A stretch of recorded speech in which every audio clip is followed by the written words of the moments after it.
Yo, yo, yo, my AP Gov squad, it's Mr. H back on it. Mini Unit 2, finishing it up this week.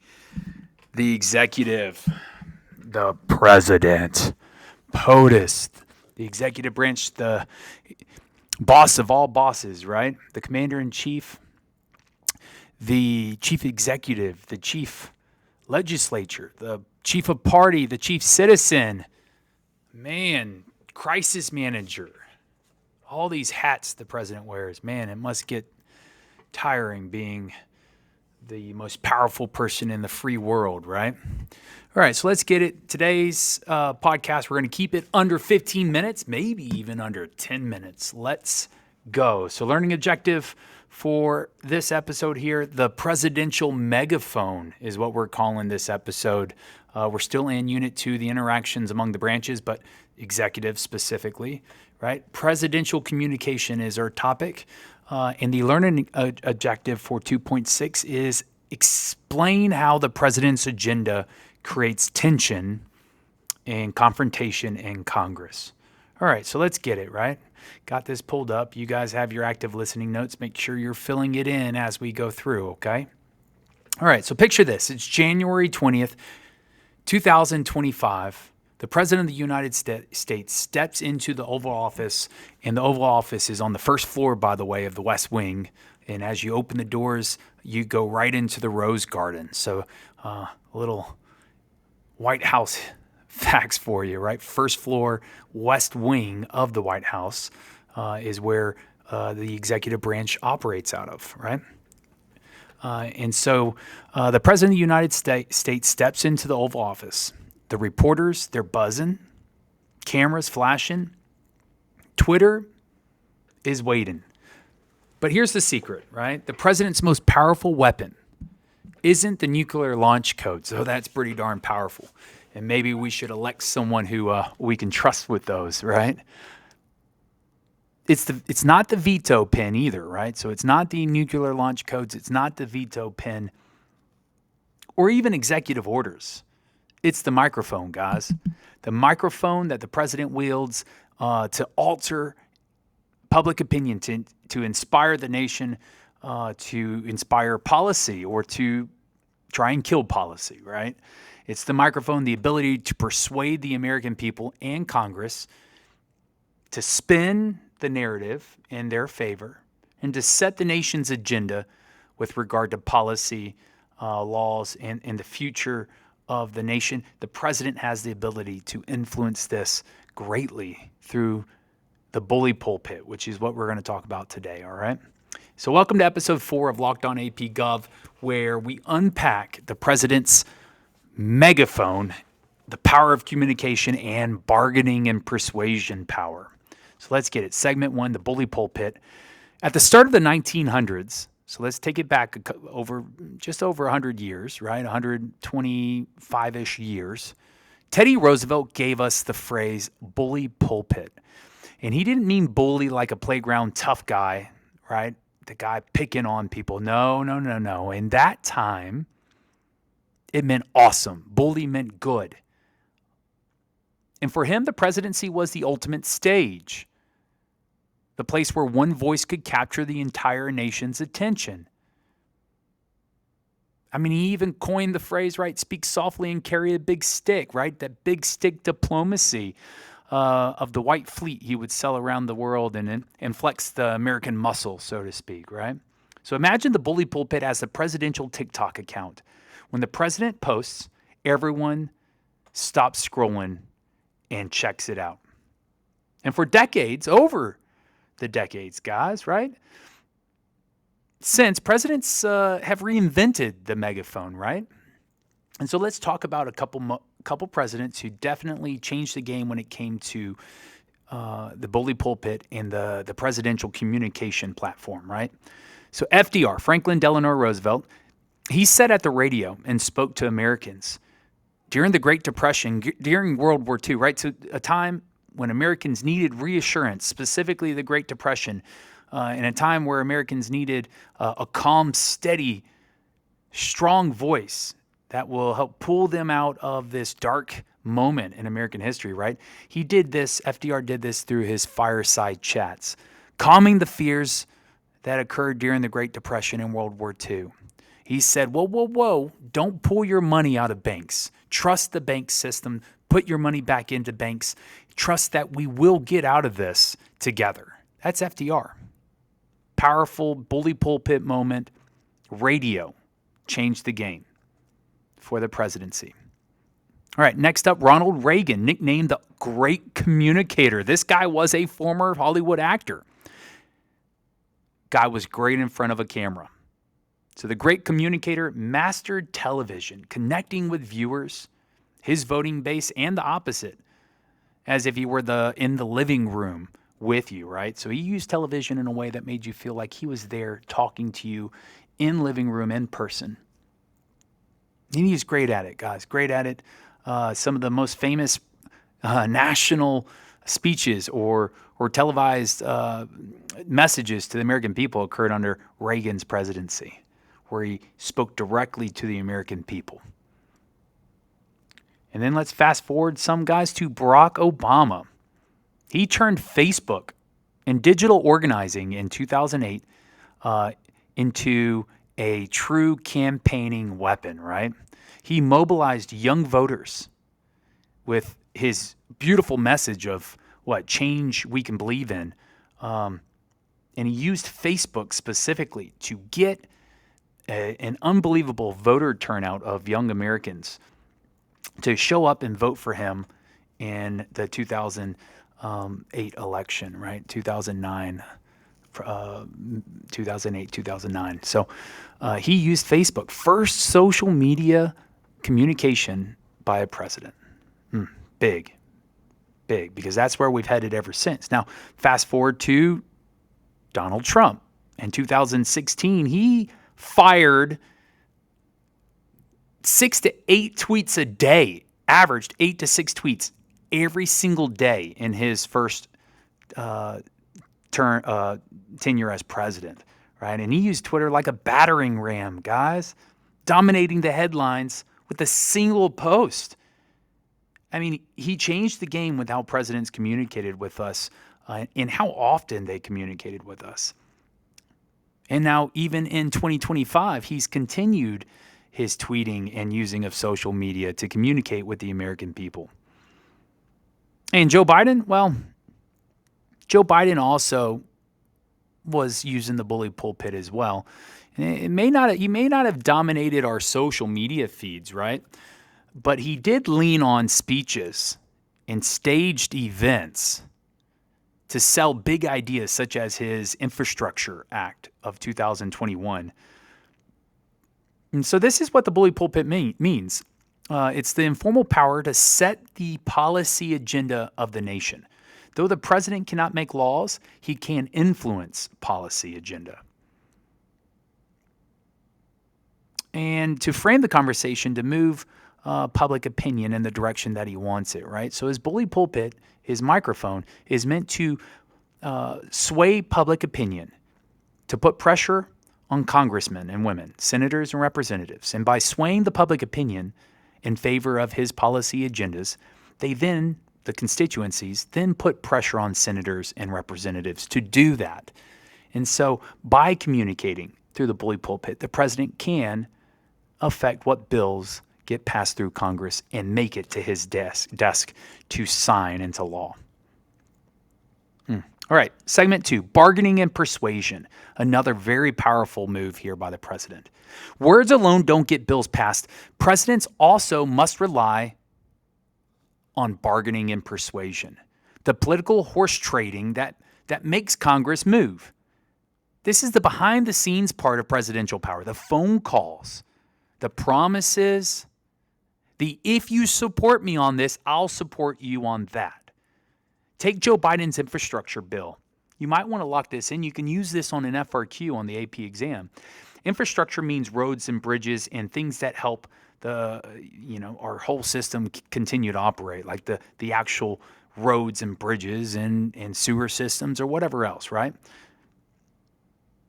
He didn't just announce it and wait. He spent months bargaining with progressives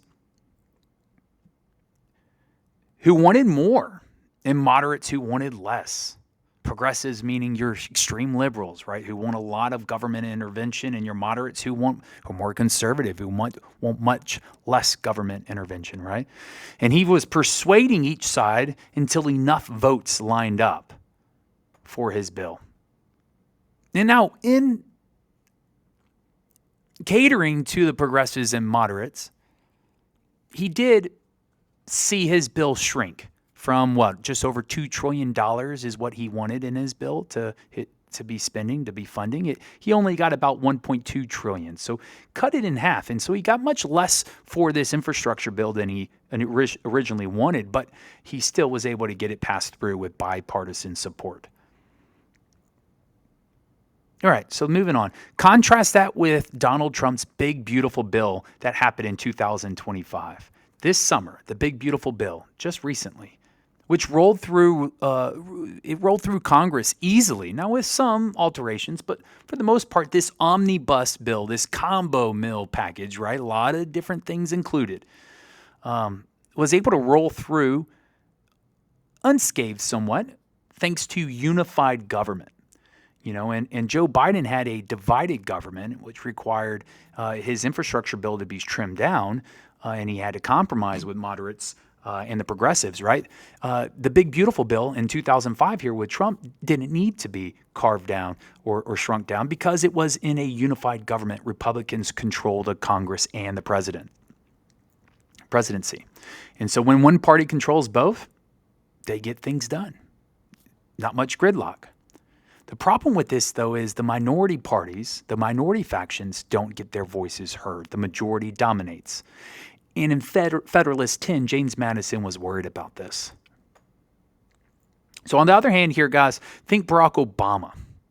After 2010 midterms, with a divided government, Barack Obama in his final terms there in office, right, he did have a divided government he had to struggle with, right?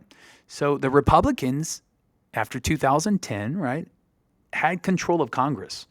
Nearly everything turned straight to gridlock, traffic jams. Nothing was getting done. The Republicans made the Democratic Party their job difficult. And when you hear bargaining and persuasion, connect it to these two vocab terms. Unified government, meaning smoother bargaining, or divided government, messy, gridlock bargaining. This is the tension built into the American political system. The president's bold policy agenda collides with Congress's independence. Even the most persuasive president runs into walls, which is why some reach for other tools. And we're going to look at some of these here shortly. Now, some presidents like LBJ, Lyndon B. Johnson, were really effective at persuading Congress. He would stand in front of them and say, you're going to do this. You're going to vote yes to the Civil Rights Act. You have no choice. You're going to. And if you don't, I'm going to get you removed from office by not giving you support and not helping you raise campaign funds, right? So there's some threats going on, some bargaining persuasion going on, some manipulation on the president's part to get these congressmen and women to toe the line, fall in line on bills that the nation has asked for or the president's asking for, right? All right, segment 3, signing statements, executive agreements, and the spin, right? When persuasion and bargaining fall short, presidents sometimes look for ways around Congress. One of these tools is the signing statement. Imagine a teacher grading your essay and saying, I'll accept this, but here's how I'm going to interpret your words differently. That's what presidents do. They sign a bill, but attach a note explaining how they will enforce it because they're the hammer. They're the enforcer, the Thor of the Avengers. It's legal, but this signing statement is somewhat controversial because it feels like rewriting a law after it's already been passed. And another shortcut here, guys, is the executive agreement. Instead of negotiating a treaty, which the Senate would have to ratify with 2/3 vote, the president can make agreements directly with another nation, head of state, right? And this is the president's chief diplomat power, right? The bargaining and persuasion and policy agenda is with the bully pulpit. That's his chief legislature hat, right? Chief lawmaker, chief of party hat, right? This one here with executive agreement would be chief diplomat hat, the friend maker hat, right? And so instead of negotiating a treaty that Senate would have to approve or ratify, he can just make an agreement directly with another nation. It's faster, more flexible, and often less public. Barack Obama's Iran nuclear deal in 2015 is a great example of this. Now, when President Trump was elected into office, he struck down all of these agreements and went back on them, right? Especially the Iran nuclear deal. But that is the president's prerogative, right? So the new president can remove the agreements of previous presidents. So it's a really important informal power here. And these are all informal powers, right? The agreement, executive orders, informal powers, right? And so another power here would be an executive order. Say Congress isn't playing ball. Well, Congress isn't playing ball. The president can pass an executive order to get around Congress and to immediately affect change in the United States. Specifically, the flag burning ban that Trump just passed through as an executive order, right? Even though the Supreme Court upheld flag burning as symbolic political speech, this ban says burning a flag that incites violence or a riot leads to 1 year in prison. That's a way around laws and even the Supreme Court rulings. And then there's softer power, guys, such as spin and leaks. All right, spin is what press secretaries do every single day. And President Trump's press secretary, Miss Leavitt is her last name, really, really good at this. Y'all might have seen her. Maybe I'll show you a video of her tomorrow. But she is really great at spinning the news story in favor of Trump right now. She's outstanding at the spin. And they frame the story to make the bad news sound better. Leaks are the oops or the uh-oh information that just slips out. Moments that are never, almost always never accidents. Right? So presidents can leak some information that could benefit them in some form or fashion to the news. They're trial balloons, testing public opinion before committing to a full policy. If spin is like a publicist hyping your mixtape, a leak is like secretly dropping one track on SoundCloud to see if anyone actually likes it. And so that's how they test public opinion. They'll leak some stuff or they'll spin it to see if they can sway the public opinion. All right, segment 4, social media and polarization. In the 2000s, right, so the 21st century, the bully pulpit doesn't just sit in newspapers or on TV. It lives on your phones while you're scrolling. Social media has made the presidential megaphone louder than ever and as accessible as ever, giving presidents a direct line to the people. But louder doesn't always mean better. On the positive side, social media lets presidents bypass traditional news filters. They can speak directly and instantly to millions, hundreds of millions, right? Rally their base, their voting base, their constituencies, right? And defend themselves in real time. But it also fuels polarization. And what do I mean by polarization? This is when your Democrat and Republican parties or your conservatives and your liberals, right, will push and go so far left and right on the spectrum that they'll never be able to see eye to eye and find middle ground. This is gridlock times 1 million, right? Supporters here and on social media, supporters will hear only what confirms their beliefs, right?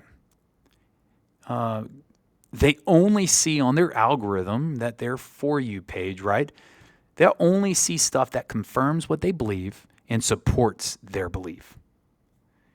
Critics double down in opposition, right? So think of this as an echo chamber. Social media is echo chambers or are echo chambers where you just hear exactly what you want to hear and you never hear critics of your opinion, critics of your political ideology, anyone who goes against your belief, right? You'll never hear it. You only hear people who are like-minded. And what this does is it repolarizes the situation in the nation. It causes society to pull even farther apart into rival camps, competing against each other. And if you don't side with your left or right, you're a traitor to your people and your party. So Trump's tweets, they were gasoline on this fire, right? This polarizing fire, energizing his supporters, his MAGA, Make America Great Again supporters, and deepening divides, right?